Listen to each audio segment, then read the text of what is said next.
வசீலா பர்வீன்கிறவங்க கேட்குறாங்க, யூத கிறித்தவ பெண்களை ஆண்கள் மணந்து கொள்ள தடை இல்லை, ஆனால் ஒரு பெண் யூத கிறித்தவ ஆணை மணந்து கொள்ளக்கூடாதுன்னு சொல்லுகிறார்களே, இது சரியா கேட்குறாங்க.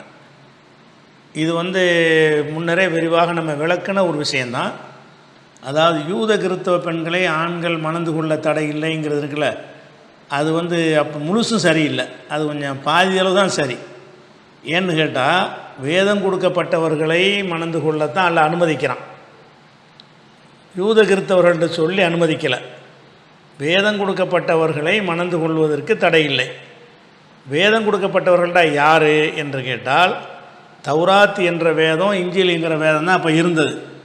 அந்த ரெண்டு வேதமும் யாருக்கு கொடுக்கப்பட்டது என்றால், அகில உலகத்துக்கும் கொடுக்கப்படவே இல்லை. அந்த வேதங்கள் கொடுக்கப்பட்டது ரெண்டு வேதமும் இஸ்ராயலுக்கு தான் கொடுக்கப்பட்டுச்சு, பனி இஸ்ராயலுக்கு. தௌராத்துங்கிற வேதமும் கொடுக்கப்பட்டது யாருக்குன்னா இஸ்ரவேல் மக்களுக்கு. இஞ்சிலுங்கிற வேதம் கொடுக்கப்பட்டது யாருக்குன்னா இஸ்ரவேல் மக்களுக்கு.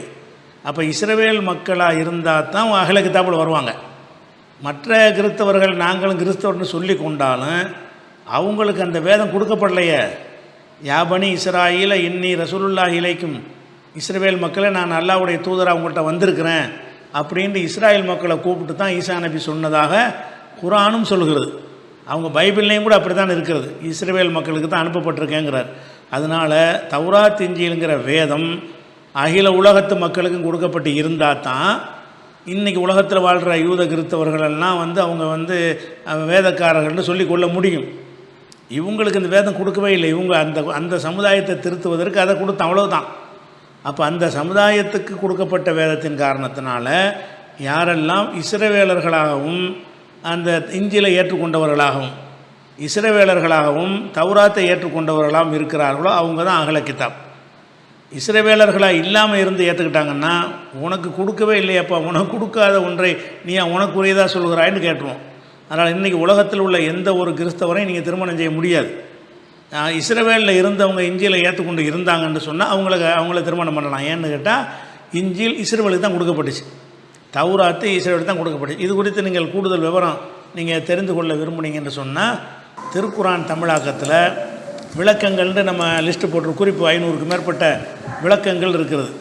அதில் 138வது விளக்கத்தை பார்த்தீங்கன்னு சொன்னால், அதில் இது விவரமாக ஆதாரங்களோடு போட்டிருக்கிறோம். அதாவது இந்த வேதம் கொடுக்கப்பட்டவர்கள் என்பது இஸ்ரவேல் மக்களைத்தான் குறிக்கிறது, தௌராத் இஞ்சில்ங்கிற இரு வேதங்களுமே இஸ்ரவேல் மக்களுக்கு தான் அருளப்பட்டது என்பதற்குரிய சான்றுகளை எல்லாம் விளக்கியிருக்கிறோம். அதனால் யூத கிறிஸ்தவர்களை மணந்து கொள்ளலாம்னு பொதுவாக சொல்லக்கூடாது. எப்படி சொல்லணும்? வேதம் இஞ்சிலும் தௌராத்தும் கொடுக்கப்பட்டவர்களை மணந்து கொள்ளலாம். இஞ்சிலும் தௌராத்து கொடுக்கப்பட்டவங்க யார்? ரெண்டுமே இஸ்ரவேலர்கள் தான். இஸ்ரவேல் அல்லாத மக்களுக்கு இந்த வேதங்கள் கொடுக்கப்படவே இல்லை. அதனால் இஸ்ரவேல் மக்களாக இருந்து தௌராத்தை ஏற்றுக்கொண்டிருந்தால், இஸ்ரவேல் மக்களாக இருந்து இஞ்சிலை ஏற்றுக்கொண்டிருந்தால், அந்த இனத்தில் உள்ளவர்களை மட்டும்தான் நீங்கள் கல்யாணம் பண்ணலாமே தவிர அமெரிக்க கிறிஸ்தவர்கள், லண்டன் கிறிஸ்தவர்கள்லாம் பண்ண முடியாத. காரணம், இவங்கள்லாம் இஸ்ரவேல் மக்களாக இல்லை, இவங்களுக்கு இஞ்சில் கொடுக்கப்படவும் இல்லை. முதல் விஷயம் அது. ரெண்டாவது, அந்த பெண்ணை நீங்கள் மணந்துக்கிடலாமா, அதாவது பெண்கள் அந்த வேதம் கொடுக்கப்பட்ட ஆண்களை மணந்து கொள்ளலாமான்னு கேட்டால், அது மணந்து கொள்வது கூடாதுங்கிறது தான் அதிகமான அறிஞருடைய கருத்து.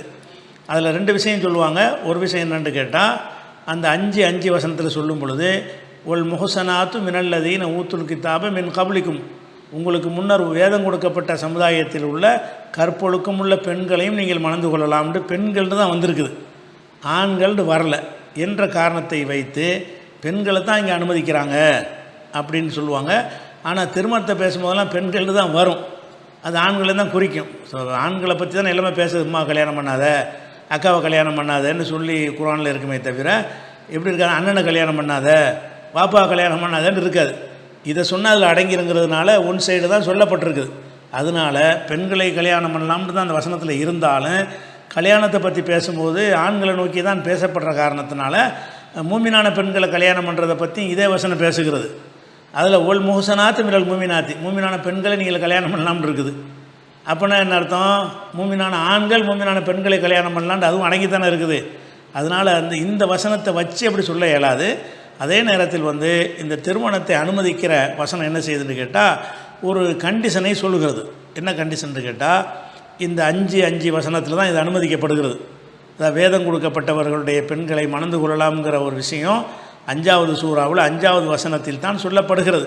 சொல்லும்போது அல்லாஹ் என்ன செய்கிறான், அந்த வசனத்தை முடிக்கும் பொழுது இறுதியாக சொல்கிறான், ஒமை யக்ஃபுர் பில் ஈமானி, யார் ஒருத்தர் ஈமான காஃபிராக்கி கொள்வாரோ ஃபக்கத் ஹபித் அமலுஹு, அவருடைய அமல் அழிஞ்சுவிடும். ஒரு எச்சரிக்கை எல்லாம் சொல்கிறான். நீங்கள் கல்யாணம் பண்ணிக்கிறலாம், கல்யாணம் பண்ணலான்னு சும்மா சாதாரணமாக எடுத்துக்கிறாதீங்க. ஈமான்கிறது முக்கியமானது. ஈமான் குஃபுராக மாறிடுங்கிற அளவுக்கு வந்துச்சுன்னா பண்ணக்கூடாது.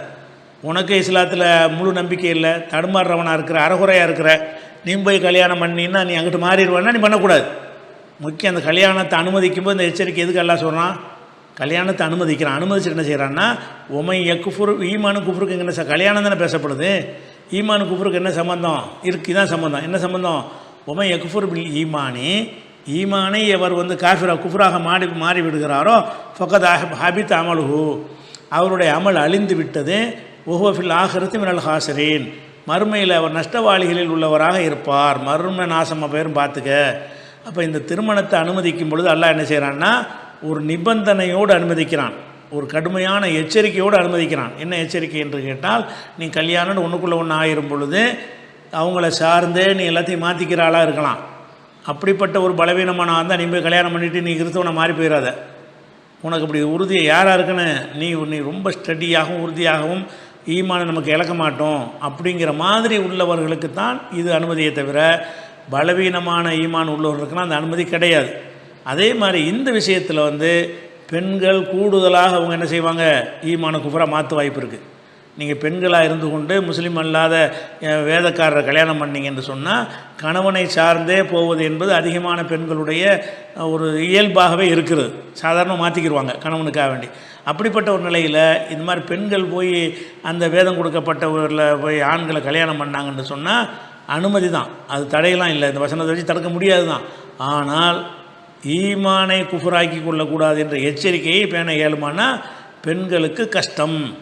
நீங்கள் ஈஸியாக நாளைக்கு மாறிடுவீங்க. கல்யாணத்தை வச்சுட்டு என்ன செய்வீங்க, கம்ப்ளீட்டாகவே நீங்கள் ஈமானை விட்டுருவீங்க. அந்த ஒரு பலவீனம் இல்லை, முட்டிஞ்ச உறுதினா உறுதி, அப்படி உறுதியாக நீங்கள் இருக்கிறவங்களுக்கு தான் அந்த அனுமதி.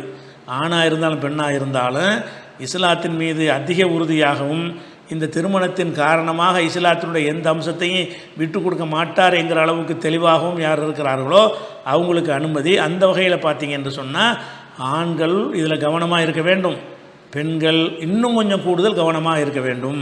அதுதான் அதில் விளைவிக்கணும்.